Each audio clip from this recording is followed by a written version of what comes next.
So I am on my way to this writer's retreat we're doing in Beacon, New York, and I actually included it in a poem that I had written last summer because Olivia was gonna go there. Like it's like some kind of like hipster fucking secret, on the Hudson. But it seems kind of just like hippie values and like I don't know. I'm excited about it. Soon they'll be going to Beacon, an edge at the beach, white sailboats, and the sun drawing her bikini on. Water slinks downshore to these halted resorts. The golf pants I just bought and dyed in the wool reaganites stipulating the boardwalks. I want to describe something that listens. A perfect night like this one. Give me a person to miss and make it be you. Look at that table. Upstairs. So the story of this trip, it was interesting because a lot of people that I knew when I first moved to New York have moved away. As you turn 30, as people get married, as they just get tired of kind of the New York bullshit, they give up. My conception of New York was that it just gets easier. Like when you get here, it's hard. And then, as you sort of learn your way around and get established in things, it just gets easier, which was not the case at all. I mean, my first 2 years in New York were extremely hard, so hard that I just got wiped out big time and had to go home for a little while to sort of like get back on my feet and get some skills and shit and recuperate, honestly, from just the trauma and the shock of culture shock, of living in New York. Then when I moved back, the 2 years that I was there after that were like amazing.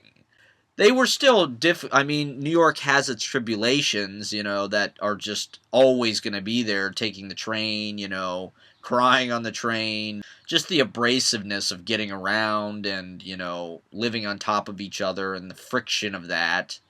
You start to crack it like a piñata and kind of get into its pleasures and things, and that's kind of a drug, I mean, New York, there are worlds within worlds within worlds, and it's all about rooms here. It's all about what room you can get into and who's in there and what they're doing, So, a lot of my friends have moved away, and I've been thinking about moving away. It seems like I'm coming to another big fork in the river where I gotta choose a certain way. Moving home was looking more and more good to me after the massive meltdown of the sludge and how badly that situation burned me. It's hard for me to conceive of how I could live in New York if I don't live in this tiny room. I'm kind of permanently lodged in the sludge and I can't get out of it. Put your the Holy Smokes on vinyl. Do you have Holy Smokes on vinyl? Yeah.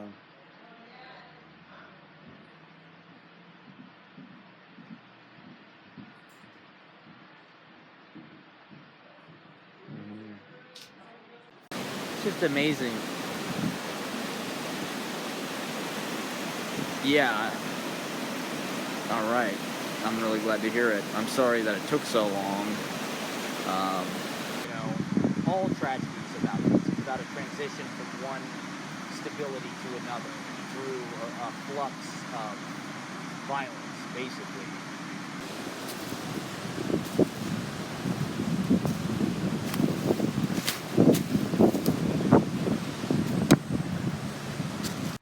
Sarah Peters, Ross Brunetti, and Matt Viticor all hung in there like motherfucking champions. They're great people. They're so interesting. Like I said, Sarah and Viticor lived in the house when I moved in, and they're kind of like the ones who are still here, I guess. Viticor and Sarah Peters were sort of like the first generation of friends that I had. They are the oldest people that I probably know in New York that I still talk to, and they were out of my life for a long time. Like myself, Matt Viticor, he's kind of an interesting parallel to me or rhyme with me. You know, he's an actor. He's sort of this brown-haired white guy, you know, like super spunky, super kind of like good attitude, hardworking, just the greatest guy in the world. He's from upstate, I think near Buffalo. He was an elementary school or a middle school English teacher, I think, upstate. When he was 30, he just said, you know what, fuck this. I want to move to New York and be an actor, and he did. Yeah, I mean, once you get closer to like Yeah. the big 4-0, Right. you have to take care of your body a little bit differently. So Definitely. I decided more veggies, more lean meats, Yeah.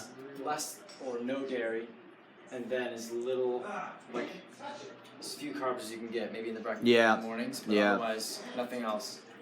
And then this, like, when you get closer to the big 4-0, Yeah. this, like, turns into another body part. Oh know? God. So you don't think it will, you're like, Yeah. it's fine. Yeah. And then you Right. do the I don't thin need phrase. that. Why is that happening? Yeah. You know? But then it, like, Yeah. No, it's insane. Like I've been a. Big 4-0. Yeah. You have to change your ways. Turning 35 is the biggest fucking wake-up call Yeah. ever. You get less than 9 hours Yeah. sleep. Yeah. I think you saw Have a bender. Oh my God. Forget about doing Molly.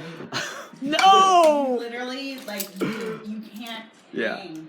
What? I don't know. What happens? You're just laid out. You're just like. If I have a hangover, it lasts 48 hours. I think we Yeah. did. Are we good? I don't know how about Jesus fucking Christ! 48 hours.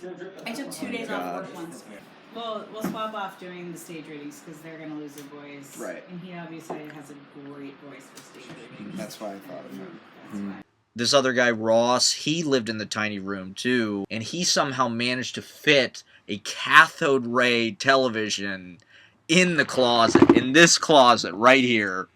Ross fit a cathode ray television up on this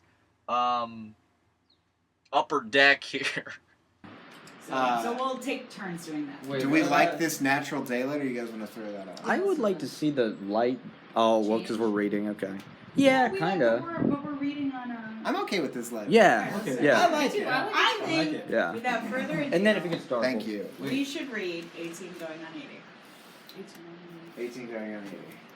Alright, you ready? I'm gonna start it off. I'm not ready. 18 going on 80 by Ross Bernetti. I had a shared lineage with the voodoo queen Marie.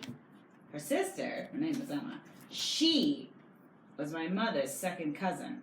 Sorry, Sarah. There's a whole thing. The family rarely spoke of her because, well, to put it politely, she was not made for public appearances. Eventually, she was forced into inescapable submission. I only met Emma once, and it was the day that she died.